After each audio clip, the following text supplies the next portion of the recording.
Travel along, Catholic pilgrims, as we read letters from the voyages of St. Frances Cabrini as she traveled around the Western Hemisphere sharing the good news of Christ. Welcome to the final day of this voyage, Catholic pilgrims.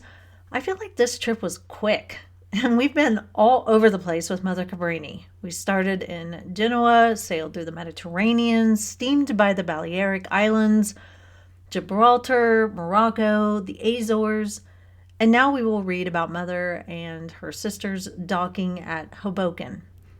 I went to look Hoboken up. It's in New Jersey, which I did not know. It's a terminal that has been used since colonial times, and today more than 50,000 people come through that terminal daily, which is incredible. There's lots of things there now. There's like a subway, train station, obviously it's a port, so today it's not just a dock for ships. There's a lot going on there. Anyway, I'll link to some information on it in the show notes. Since this is the end of a voyage, I will give my short reflection at the end. Let's go ahead and open our books to page 105. Yesterday, to our great surprise, the captain invited us to go over the steamer. I should like to know how to describe the complicated machinery of this great vessel, which transports thousands of persons from the old world to the new world. The steam power used by the propeller when driving forward this ship is that of 15,000 horses. The noise made by the propeller when out of the water is great.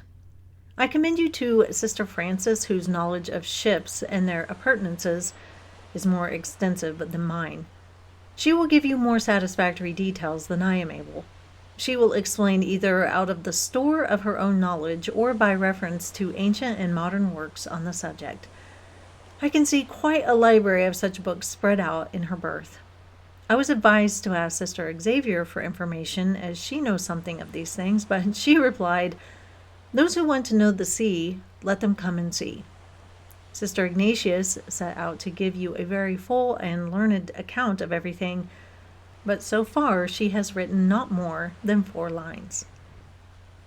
The captain asked Father Mazzetti to celebrate Mass, but the father had not the necessary vestments, and we had no hosts. Taking advantage, however, of the captain's exquisite kindness, we all assembled, both passengers and sisters, in the largest space we could find and recited the rosary, priests and passengers alternately, just as we do in the convent for our benefactors. This was followed by a sung litany. We formed quite a fine choir, and our voices, which filled the air, seemed to arouse in the souls of those who stood around, no less than 1,000 in number, a host of pious sentiments. A beautiful sermon was given on the day's gospel by the Father, who spoke with great zeal and emotion, touching the hearts of all and bringing tears to the eyes of many. Then followed hymns to the Sacred Heart and Our Lady and other prayers. Owing partly to the religious habit of the Father, which made him seem like St. Anthony returned to life, and partly to the solemnity of the devotions, our poor countrymen almost thought they were in church, though there was not even a cross to be seen. After the Father's simple blessing, they accosted us and asked us why we did not sing the Tantum Ergo. Now that the voyage is at an end, we feel it, parting from these poor people who trusted us so much, and for whom we have been able to do some good. Oh, if only we could again impress upon them the happiness that awaits them if they are faithful to prayer and to the sacraments. If we could make them understand that heaven is the great prize or reward granted to good Christians, to those who are faithful to the laws of Jesus Christ. Oh, heaven! Who can conceive or express the inconceivable delights that God has prepared for those who serve him with that internal and external worship he requires of us? The holy prophet spoke well when he said, "Rejoice and be glad, ye who love the Lord." Drink large draughts of that river of peace. Fill yourselves with joy, glory, and happiness, because the Lord has said, "I shall pour upon Jerusalem celestial torrents of glory that will inundate it with the purest consolations and delights." On that most blessed eternal day, we shall be wrapped in ecstasies of love and gratitude, and there will be an immense jubilee contemplating God face to face. We shall be wrapped in his infinite beauty illuminated by his light, inebriated by his peace, fortified by his divine consolations, because to see God and to contemplate his divine beauty means to love him with the most pure and most perfect love. And that love will augment in us joy and contentment and the enjoyment of our souls. Speak often of heaven to those who approach you. Make them love it as well as the virtues which are required before we can be admitted to our blessed country. For if you know how to draw souls there by your zeal, your good example, and your exemplary religious conduct, you may be assured the gates will be opened for you also. I wanted to go to heaven, but with one thing and another we have entered the New York Bay. The superintendent of the customs house officers and doctor are all on board. We are requested to give our names to a New York representative whilst the Fulda is being towed down the bay by 3 tugs. We disembarked at Hoboken docks, where we were met by our dear American sisters who received us with great joy. A customs officer came up, marked our baggage, and asked us to say a prayer for him. I found everything in perfect order here, with much to console me. I cannot for the present give you further details, for I have a great number of friends to greet. I will, however, send you further news as soon as I embark on my next voyage. In the meantime, I commend myself to your good prayers, as well as my intentions and new enterprises for the good of souls and the glory of God.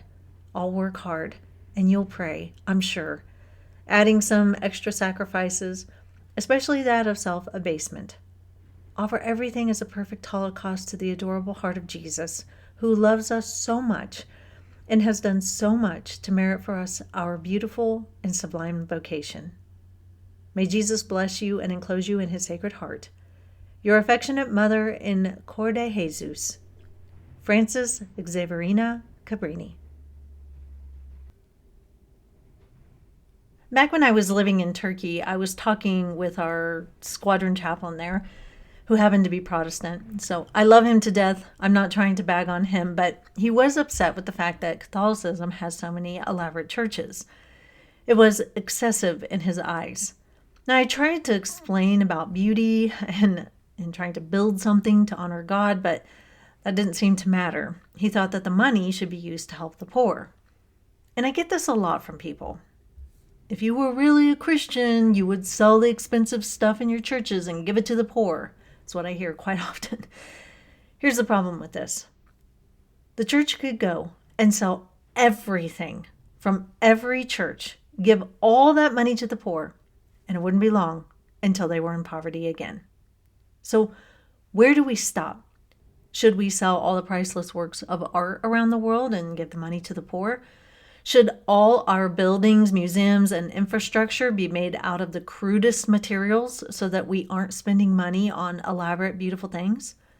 Was God wrong when he directed the tabernacle to be made of the finest things? Should that money not have been spent on the poor?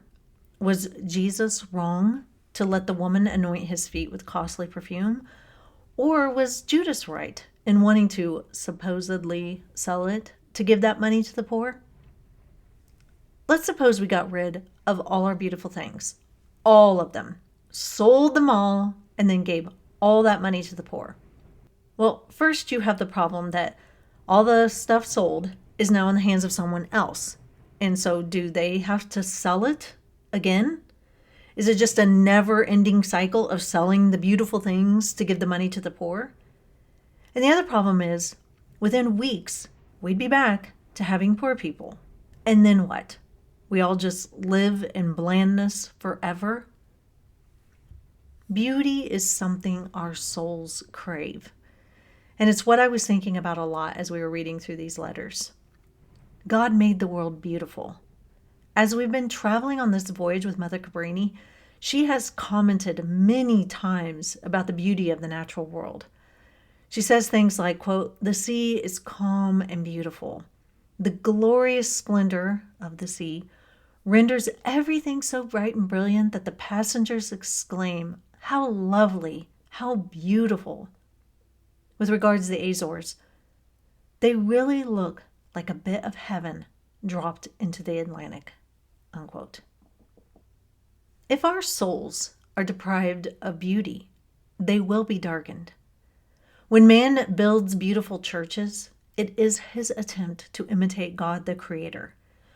We cannot, as humans, make the natural world and all its beauty, but we can take the things of the natural world and make them into beautiful things. We can paint, sculpt, build, and decorate in beautiful ways. Our beautiful churches are something that everyone, poor and rich, can enjoy. We often forget that material things aren't all that we need. We need things that aren't material, such as love, goodness, truth, and beauty. People who make the sell everything in the church argument also forget that these beautiful churches often help convert people. They are a way, just as the natural world is a way, for people to get in touch with God. I saw it for myself when we were in Turkey. We went on a pilgrimage to Istanbul, and people from the squadron came, and so we had quite a collection. We had some Catholics, we had some fallen away Catholics, we had Protestants, we had atheists. One guy who was really pretty hostile, he was just there for the history lesson. Anyway, we went into this church, and I think I've talked about this before. It was a Bulgarian Orthodox church, and on the outside it was really pretty, but I'm telling you, we walked in to that church and everybody was kind of talking. But when we walked in, this silence just fell over everyone. And you could just see, I was standing kind of behind everybody, and I just watched everybody in our group, even the angry atheists, just look. Their jaws were open like, whoa. And everybody just sat down in the pews and just stared and just looked. And I was like, yes, because the beauty of that church is just stunningly gorgeous, pointed to something bigger. The beauty of that church said to everybody who was in there, this was built for someone very special. Something very special happens in this church. The people who built this church were trying to express their praise and worship to Almighty God. And that's what the beauty of that church conveyed. So please, please don't try to deny us our beautiful churches. We absolutely need them. Beauty is a necessary aspect of our spiritual and material lives, Catholic pilgrims. So let's work to make our homes and our communities as beautiful as we can. That's all for this trip. Our next trip will find us in 1895, and we will be heading from New Orleans to Panama. Until then, live the faith boldly and travel well.